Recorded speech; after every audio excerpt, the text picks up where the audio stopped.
Hi hello. അപ്പോൾ എല്ലാവർക്കും സുഖമാണ്. ഞാൻ സുഖമായിട്ടിരിക്കുന്നു. അപ്പോൾ ഈ ഇടയായിട്ട് എനിക്ക് അടുത്തിടെയായിട്ട് വന്നിരുന്ന മെസ്സേജ് ആയിരുന്നു കേട്ടോ, ചേച്ചി ഔപ്പയർ ബോയ്സിന് പറ്റുമോ ഇല്ലയോ എന്നുള്ളത്, അത് പോസിബിൾ ആണോ എന്നൊക്കെ ചോദിച്ചിട്ട് ഇപ്പോൾ കുറേ ബോയ്സ് വന്ന് മെസ്സേജ് അയക്കുന്നുണ്ട്. അപ്പോൾ എനിക്ക് കുറേ, ഞാൻ പുതിയ സ്ഥലത്തോട്ട് മാറുന്നതിൻ്റെ കുറേ കാര്യങ്ങളൊക്കെ ആയിട്ട് എനിക്ക് മെസ്സേജോ കാര്യങ്ങൾ നോക്കാനൊന്നും പറ്റിയിട്ടുണ്ടായില്ല. ഞാൻ ചിലപ്പോൾ ഒരാഴ്ച കൂടുമ്പോഴേക്കായിരിക്കും ഇൻസ്റ്റാഗ്രാമിലൊക്കെ കയറുന്നത്. അപ്പം അങ്ങനെ പ്രശ്നമുള്ളത് എനിക്ക് കറക്റ്റായിട്ടുള്ള റിപ്ലൈ കൊടുക്കാൻ പറ്റുന്നുണ്ടായിരുന്നില്ല.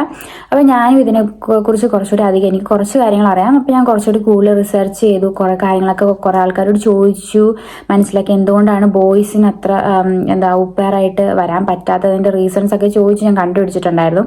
അപ്പം ഞാൻ വിചാരിച്ചു ഓക്കെ, കിട്ടിയ ഒരു ടൈം നോക്കി നമുക്ക് ഒരു വീഡിയോ ചെയ്യാമെന്ന് വിചാരിച്ചു. അപ്പോൾ ഇന്നത്തെ എൻ്റെ വീഡിയോ എന്ന് പറഞ്ഞിട്ടുണ്ടെങ്കിൽ ബോയ്സിന് ഔപ്പയറായിട്ട് വരാൻ പറ്റുമോ ഇല്ലയോ എന്നുള്ളതാണ്. അപ്പോൾ ഇതിന് മുന്നേ ഞാനൊരു വീഡിയോ ഓൾറെഡി ചെയ്തിട്ടുണ്ടായിരുന്നു. അപ്പോൾ അത് എല്ലാവർക്കും ഇഷ്ടപ്പെട്ടു എന്നും കുറേ പേർക്കെങ്കിലും ഇത് ഉപകാരപ്പെട്ടു എന്നും ഞാൻ വിചാരിക്കുകയാണ്. അപ്പോൾ നിങ്ങളുടെ ഫ്രണ്ട്സിനും ആർക്കെങ്കിലും ഇതിനെപ്പറ്റിയൊക്കെ എന്തെങ്കിലുമൊക്കെ അറിയണമെങ്കിൽ പ്ലീസ് ജസ്റ്റ് ഷെയർ. ഓക്കെ, അപ്പോൾ ഉപകാരപ്പെട്ടിട്ട് എല്ലാവർക്കും പരക്കട്ടെ ഏതൊക്കെയോ പറയുന്നില്ല, എല്ലാവരും ഇതിനെപ്പറ്റിയൊക്കെ അറിഞ്ഞു കേട്ടോ. അപ്പോൾ ബോയ്സിന് ഔപ്പയർ പോസിബിൾ ആണോ എന്ന് ചോദിച്ചാൽ പോസിബിൾ ആണ്. പക്ഷെ നമ്മൾ ഗേൾസ് ജർമ്മനിയിലോട്ട് വരുന്നതിനാണ് നമ്മൾ ഔപ്പയർ എന്ന് പറയുന്നത്. ബോയ്സ് ജർമ്മനിയിലോട്ട് വരുന്നത് മെയിൽ ഔപ്പേഴ്സ് അല്ലെങ്കിൽ ബ്രോപ്പേഴ്സ് എന്നാട്ടോ പറയുന്നത്.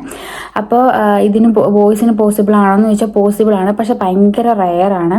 നമുക്ക് എന്താ പറയുക, 100% ബോയ്സിന് എന്ന് പറയാൻ പറ്റില്ല, ഒരു 50-50 പോലും പറയാൻ പറ്റത്തില്ല. കാരണം മേ ബി ഫാമിലീസ് തിങ്ക് ചെയ്യുന്നുണ്ടായിരിക്കും ഇവർ ബോയ്സ് കെയർലെസ് ആണ്, അങ്ങനെയൊക്കെ തിങ്ക് ചെയ്യുന്നുണ്ടായിരിക്കും. അതുപോലെ ഇപ്പം ഞാൻ എൻ്റെ ഫാമിലിയുടെ അടുത്തായാലും ഓൾറെഡി ചോദിച്ചപ്പോൾ അവർ പണ്ട് അവരുടെ ഒരു ഫ്രണ്ട്സും ഔപ്പേഴ്സിന് എടുക്കുന്നതാണ്. അപ്പോൾ അവരുടെ കുട്ടികൾ ഫുൾ ബോയ്സ് ആയതുകൊണ്ട് ബോയ്സിനെ നോക്കാൻ പറ്റുള്ളൂ എന്നുള്ളതുകൊണ്ട് അവർ ബോയ്സിനെടുത്ത്, തുടക്കം ഗേൾസ് ആയിരുന്നു. അപ്പോൾ അവർക്ക് ഹാൻഡിൽ ചെയ്യാൻ പറ്റുന്നില്ലെന്നുള്ളതുകൊണ്ടൊക്കെ അവർ ബോയ്സിനെ 2-3 തവണയായിട്ട് എടുത്തിരുന്നു.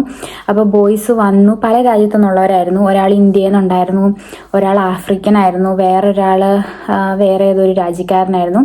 അപ്പോൾ ഇവരെല്ലാവരും വന്ന് നമ്മൾ ഔപ്പയറായിട്ട് നിൽക്കുമ്പോൾ നമുക്ക് ഒരിക്കലും വേറൊരു പാർട്ട് ടൈം ജോലി ചെയ്യാൻ പാടില്ല. പക്ഷെ ഇവർ വന്നു കറക്റ്റ് പ്രോപ്പറായിട്ട് ഒരു പണിയും ചെയ്യുന്നില്ല. അതുപോലെ എന്താ പറയുക, ഭയങ്കര ഇവർക്ക് ജർമ്മൻസിന് പൊതുവെ ഒരു ടൈം ടേബിൾ ഉണ്ടാവും. ആ ഒരു ടൈം ടേബിൾ അനുസരിച്ചൊന്നും ഇവർ ചെയ്യുന്നില്ല.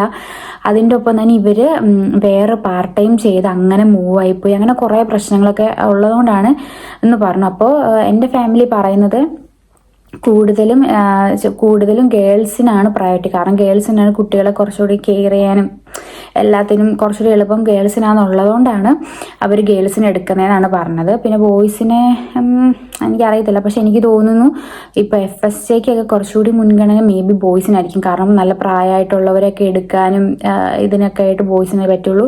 എന്നിരുന്നാൽ പോലും ഔപ്പയറായിട്ട് വരുന്നതിൽ ഒരു കുറേ എന്താ പറയുക, ഭയങ്കര റെയർ ആണെങ്കിൽ പോലും നമ്മൾ കുറച്ച് ക്ഷമയോടെ കാത്തിരുന്നാൽ നമുക്ക് ഒരു നല്ലൊരു ഫാമിലിനെ ഫൈൻഡ് ചെയ്യാൻ പറ്റുമെന്നാണ് ഞാൻ പറയുന്നത്. പിന്നെയെന്ന് പറഞ്ഞിട്ടുണ്ടെങ്കിൽ നിങ്ങൾ നോക്കുമ്പോൾ വലിയ സിറ്റികളിൽ, അതായത് ഇപ്പോൾ ബെർലിൻ അങ്ങനെ വലിയ സിറ്റികളിൽ നോക്കുവാണെങ്കിൽ കുറച്ചുകൂടി പോസിബിൾ ആയിരിക്കും ബോയ്സിന് വരാൻ വേണ്ടിയിട്ടുള്ളത്. അത് വേറൊരു ഇതാട്ടോ. ഇപ്പോൾ ഒരു 100-ലൊരു മേ ബി 80% ഗേൾസിനാണെങ്കിൽ പോലും ഗേൾസിന് ചെയ്യാൻ പറ്റാത്ത കാര്യങ്ങൾ ബോയ്സിന് ചെയ്യാൻ പറ്റും. വലിയ സാധനങ്ങൾ പൊക്കുക, ചിലപ്പോൾ ചില കുട്ടികളെയൊക്കെ ഗേൾസിന് നോക്കാൻ പറ്റില്ല. അങ്ങനെ ഒത്തിരി ഫാമിലീസ് ഉണ്ട്. അപ്പോൾ ഞാൻ പറയുകയാണെങ്കിൽ നിങ്ങൾ ക്ഷമയോടെ നോക്കുക. പിന്നെ വേറൊരു പ്രശ്നം എന്ന് വെച്ചിട്ടുണ്ടെങ്കിൽ കുറേ പേര് ചേച്ചി ഏജൻസി നമ്പർ തരാമെന്ന് ചോദിച്ചിട്ടുണ്ടായിരുന്നു. പക്ഷേ എൻ്റെ ഏജൻസി ചേച്ചി ഒരിക്കലും ബോയ്സിനെ എടുക്കുന്നില്ല. കാരണം അതൊട്ടും പോസിബിൾ അല്ല. അവരുടെ ടൈമും പോവും, ചേച്ചിയുടെ ടൈമും പോവും. അപ്പോൾ അതുകൊണ്ട് എൻ്റെ ഏജൻസി ചേച്ചി എടുക്കുന്നില്ല. പക്ഷേ കുട്ടികൾ ചോദിച്ചപ്പോഴായാലും ഞാൻ വേറെ എൻ്റെ ഈ ഏജൻസി ചേച്ചി വെച്ചിട്ട് ഒരു വന്ന് ചോദിച്ചപ്പോഴാണെങ്കിലും ഞാൻ എൻ്റെ ഏജൻസി ചേച്ചിയോട് ചോദിച്ചു, ചേച്ചി നല്ല വിശ്വസിക്കാൻ പറ്റുന്നുണ്ടോ എന്ന് ചോദിച്ചപ്പോഴും ഭയങ്കര ഒട്ടും ഇല്ല. അതായത് ബോയ്സിനെ കൊണ്ടുപോകുന്നൊക്കെ ഭയങ്കര റെയർ ആയിട്ടുള്ള ഏജൻസീസാണ്. സോ അതുകൊണ്ട് എനിക്കും ഏജൻസിയിൽ ബോയ്സിനെ കൊണ്ടുവന്ന ഒരു ഏജൻസിയുടെ കാര്യത്തിൽ എനിക്കും വലിയ ധാരണയില്ല. അപ്പോൾ ആ ഒരു കാര്യം കൂടി ഞാൻ പറയാണ്. പിന്നെയെന്ന് പറഞ്ഞിട്ടുണ്ടെങ്കിൽ എന്താ പറയുക, ഞാൻ പറയുകയാണെങ്കിൽ നിങ്ങൾ ഒറ്റയ്ക്ക് വെബ്സൈറ്റിൽ നോക്കുന്നതായിരിക്കും ബെറ്റർ ബോയ്സ്. അപ്പോൾ നിങ്ങൾക്ക് തന്നെ മനസ്സിലാവും, ഒരു ഐഡിയ കിട്ടും, അധികം പൈസ ചിലവോ കാര്യങ്ങളൊന്നും ഉണ്ടാവില്ല. പിന്നെയെന്ന് പറഞ്ഞാൽ ക്ഷമ, അത് ഭയങ്കര ഇമ്പോർട്ടൻ്റ് ആണ്. ഇപ്പോൾ ഗേൾസിന് ചടപടയെന്ന് കിട്ടിയാൽ പോലും ബോയ്സിന് അത്ര എളുപ്പത്തിൽ കിട്ടില്ല. അപ്പോൾ നിങ്ങൾ ക്ഷമയോടെ വെയിറ്റ് ചെയ്യുക എന്നുള്ളതാണ്.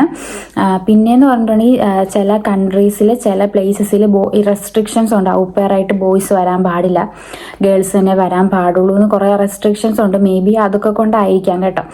അപ്പോൾ എന്താ പറയുക അത്രയാണ്. അപ്പോൾ ഞാൻ പറയുകയാണെങ്കിൽ നിങ്ങൾ ഇപ്പോൾ ഒരു ഔട്ട് പെയർ ഫാമിലി, ബോയ്സ് ഒരു ഔട്ട് പെയർ ഫാമിലി നോക്കുന്നവരാണെങ്കിൽ നിങ്ങൾ പേഷ്യൻ്റ്ലി വെയിറ്റ് ചെയ്യുക. ഒരു ഫാമിലി, നല്ലൊരു ഫാമിലി കിട്ടുന്നോടം വരെ നിങ്ങൾ പേഷ്യൻ്റായിട്ട് ഇരിക്കുക എന്നുള്ളതാണ്. പിന്നെയെന്ന് പറഞ്ഞിട്ടുള്ള നിങ്ങൾ വലിയ വലിയ സിറ്റികളിൽ നോക്കുക, ലൈക്ക് ബെർലിൻ, ഹാംബൂർഗ്, മ്യൂൺഷൻ, ഫ്രാങ്ക്ഫുട്ട്, അങ്ങനെയുള്ള വലിയ വലിയ സിറ്റികളിൽ നോക്കുകയാണെങ്കിൽ കുറച്ചുകൂടി പോസിബിൾ ആയിരിക്കും പെട്ടെന്ന് എന്താ പറയുക ഒരു ബോയ്സ് ഔട്ട് പെയറിനെ വേണ്ട ഒരു ഫാമിലീനെ ഫൈൻഡ് ചെയ്യുക എന്നുള്ളത് കേട്ടോ. അപ്പം ഞാൻ പറയുകയാണെങ്കിൽ 100-ൽ ഒരു 98% അല്ലെങ്കിൽ 80% ഗേൾസിനാണ് പ്രയോറിറ്റി കൂടുതൽ. ബോയ്സിന് കുറവാണെങ്കിൽ നിങ്ങൾ എന്താ പറയുക നിരുത്സാഹപ്പെടേണ്ട കാര്യമൊന്നുമില്ല. നിങ്ങൾക്ക് എന്താ പറയുക വെയിറ്റ് ചെയ്യുക എന്നുള്ളതാണ്. ഇപ്പോൾ ഗേൾസായിട്ട് ഇപ്പോൾ വരുന്നവരാണെങ്കിലും അത്യാവശ്യം വെയിറ്റ് ഒക്കെ ചെയ്തിട്ടാണ് നിൽക്കുന്നത്. അപ്പോൾ നിങ്ങൾ കുറച്ചുകൂടി വെയിറ്റ് ചെയ്യണം, പേഷ്യൻ്റായിട്ട് ഇരിക്കുക, നല്ല രീതിയിൽ എല്ലാ ദിവസവും നോക്കിക്കൊണ്ടിരിക്കുക. ഓക്കെ അത്രേ ഉള്ളൂ. ഓക്കെ, അപ്പോൾ ഇതിൻ്റെ കൺക്ലൂഷൻ എന്ന് പറഞ്ഞിട്ടുണ്ടെങ്കിൽ ബോയ്സിന് ഔട്ട് പെയർ ആയിട്ട് വരാം, പക്ഷെ കുറച്ച് കഷ്ടപ്പാടുണ്ട്. അതുപോലെ തന്നെ ചിലപ്പോൾ ബോയ്സ് ആയിട്ട് വരുമ്പോൾ കുറച്ചുകൂടെ എക്സ്ട്രാ പണിയൊക്കെ ചെയ്യേണ്ടി വരുമായിരിക്കും. അപ്പോൾ അത് നിങ്ങൾ ഇൻ്റർവ്യൂവിലൊക്കെ നന്നായിട്ട് ചോദിച്ച് ക്ലിയർ ചെയ്യുക. പിന്നെ ക്ഷമയോടെ ഒരു ഫാമിലീനെ കിട്ടാൻ വേണ്ടിയിട്ട് വെയിറ്റ് ചെയ്യുക.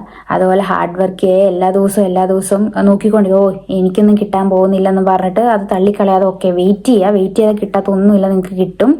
Just try. ഓക്കെ, അപ്പോൾ ഇന്നത്തെ വീഡിയോ ഇത്രേ ഉള്ളൂ. അപ്പോൾ ഇനി ഔട്ട് പെയറിനെ പറ്റി, ബോയ്സ് ഔട്ട് പെയറിനെ പറ്റി പോസിബിൾ ആണോ എന്ന് ചോദിക്കുന്ന ഒരു മെസ്സേജിന് പകരം എന്താ പറയുക, ഞാൻ അങ്ങനെ റിപ്ലൈ തരാൻ ഭയങ്കര താമസമാണ്. കാരണം ഈയിടെയായിട്ട് എനിക്ക് കുറച്ച് തിരക്കും കാര്യങ്ങളും, അല്ലെങ്കിൽ ഇനി മുന്നോട്ടും എനിക്ക് കുറച്ചധികം തിരക്കുകളായിരിക്കും. അപ്പോൾ അതുകൊണ്ട് അങ്ങനെ ഇൻസ്റ്റയിലും ഒന്നും അത്ര കയറാൻ ചാൻസ് ഇല്ല. സോ അതുകൊണ്ടാണ് ഈ ഒരു വീഡിയോ ചെയ്യുന്നത്.